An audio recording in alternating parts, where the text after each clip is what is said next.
नमस्कार, आप देख रहे हैं न्यूज़ पीआर और मैं हूं आपके साथ Vikrant. Bihar daily crime update में आपका स्वागत है। हम आपको रूबरू कराएंगे बिहार में आज क्राइम से जुड़ी 5 प्रमुख खबरों से। तो चलिए शुरू करते हैं पहली खबर से। खबर पटना से है, जहां गौरीचक थाना के दरियापुर गांव में एक किशोर को जिंदा जलाकर मार देने का सनसनीखेज मामला सामने आया है। इस मामले की जानकारी होते ही पूरे गाँव में अफरा तफरी का माहौल बन गया। मृतक किशोर की पहचान रोशन कुमार के रूप में हुई है। पुलिस ने रोशन के शव को पोस्टमार्टम के लिए पटना भेज दिया है। रोशन के साथ इस हुए वारदात की जानकारी गांव वालों को तब हुई जब उसके घर से धुआं उठता दिखाई दिया और इंसानी जिस्म के जलने की बदबू भी महसूस हुई। इसके बाद ग्रामीणों की सूचना पर गौरीचक थाने की पुलिस बबलू साहू के घर पहुंची। परिजनों का कहना है कि रोशन की हत्या की मूल वजह अपने ही पटीदार के साथ संपत्ति विवाद बताया जा रहा है। वहीं ग्रामीणों का कहना है कि बबलू साहू के परिवार में यह कोई पहली घटना नहीं है। आज से तकरीबन 2 साल पहले भी बबलू साहू की बेटी की हत्या छत से नीचे गिराकर कर दी गई थी। 2 साल बाद आज फिर बबलू साहू के घर में दिल को दहला देने वाली घटना को अंजाम दिया है। बढ़ते अगली खबर की ओर। खबर अररिया से है, जहां पलासी थाना क्षेत्र में तेज गति से आ रही कार अनियंत्रित होकर सड़क के किनारे पानी से भरे गड्ढे में जा गिरी। दुर्घटना में सवार 5 लोगों की मौत हो गई है, जबकि एक कार से बाहर निकलकर जान बचाने में सफल हो गया। हादसा पलासी थाना के डाला गांव के पास हुआ है। स्थानीय लोगों के अनुसार मंगलवार की सुबह यह हुआ है, जब अनंत चतुर्दशी के मेले से लौटने के क्रम में कार टर्निंग पर असंतुलित होकर पलट गई। घटना के बाद इलाके में हड़कंप मच गया।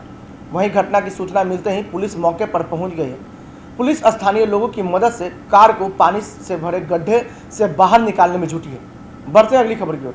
खबर राजधानी पटना से है, जहां कदमकुआं थाना क्षेत्र के आर कुमार रोड स्थित एक मानसिक रूप से बीमार शख्स को मोबाइल चोर समझकर लोगों ने जमकर धुनाई कर दी। देखते देखते इकट्ठी भीड़ ने इतना पीटा कि युवक बीच सड़क पर जमीन पर गिर गया। गनीमत रही कि भीड़ में हो कुछ लोग ने ही युवक की पहचान कर उसे बचाया। हालांकि इस बीच कदमकुआं थाने की गश्ती कर रहे पेट्रोलिंग के जवान की नजर पड़ी, जिसके सूचना पर कदमकुआं थाने की जिप्सी पहुंच युवक को भीड़ तंत्र का शिकार होने से बचा लिया। बताया जा रहा है कि एक युवक के मोबाइल का हेडफोन टूट जाने के बाद वह मोबाइल चोर समझकर जमकर पिटाई कर रहा था, जिससे वहां भीड़ इकट्ठा हो गया और ये वाकया हुआ। फिलहाल पुलिस घायल युवक को अपने कब्जे में लेकर उसके परिजनों से संपर्क साधने की कोशिश में जुट गई है। बढ़ते अगली खबर की ओर। खबर सिवान से है, जहां नगर थाना इलाके के सोनार टोली स्थित अर्चना ज्वेलर्स में अपराधियों ने करीब 1 करोड़ रुपए की लूट को अंजाम दिया है। सोमवार की शाम 3 बाइक से 6 अपराधी पहुंचे थे। वे दुकान के अंदर घुस गए। दहशत फैलाने के लिए सोना कारोबारी सुभाष प्रसाद को गोली मार दी। लोगों में चर्चा है कि लूट की करीब 1 करोड़ की हुई है। हालांकि इसकी आधिकारिक पुष्टि नहीं हुई है। लूट के बाद सिवान शहर में दहशत का माहौल बना हुआ है। दुकानदार के मुताबिक सभी अपराधी चेहरे पर नकाब लगाए हुए थे। हथियारों से लैस अपराधियों को देखते ही दुकान चला रहे सुभाष प्रसाद और उनका बेटा रुपेश कुमार भयभीत हो गया। लोगों के बीच यह भी चर्चा है कि अपराधियों ने दुकान से सोने और चांदी की ज्वेलरी को बोरे में भर लिया। इसके बाद वहां से निकल गए। दुकान से निकलने के दौरान कई राउंड फायरिंग भी की। बढ़ते अगली खबर की ओर।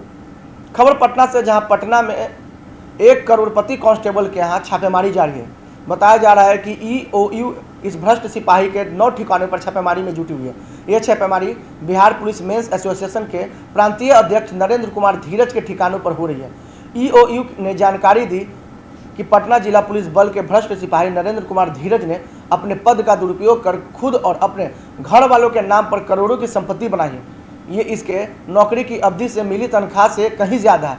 इस केस में पहले सत्यापन के बाद आर्थिक अपराध इकाई ने केस दर्ज किया। इसके बाद 9 स्पेशल टीम बनाई गई और मंगलवार की सुबह सुबह सिपाही धीरज के सभी 9 ठिकानों पर एक साथ छापेमारी शुरू कर दी गई।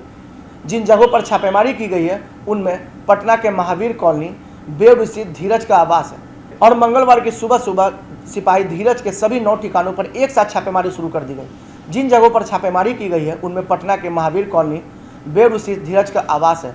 वहीं भोजपुर के सहारा थाना क्षेत्र के मुजफ्फरपुर गांव में पैतृक आवास, अरबल में अरोमा होटल के सामने अवस्थित मकान जो भाई का है, इन सभी जगहों पर छापेमारी एक साथ की गई है।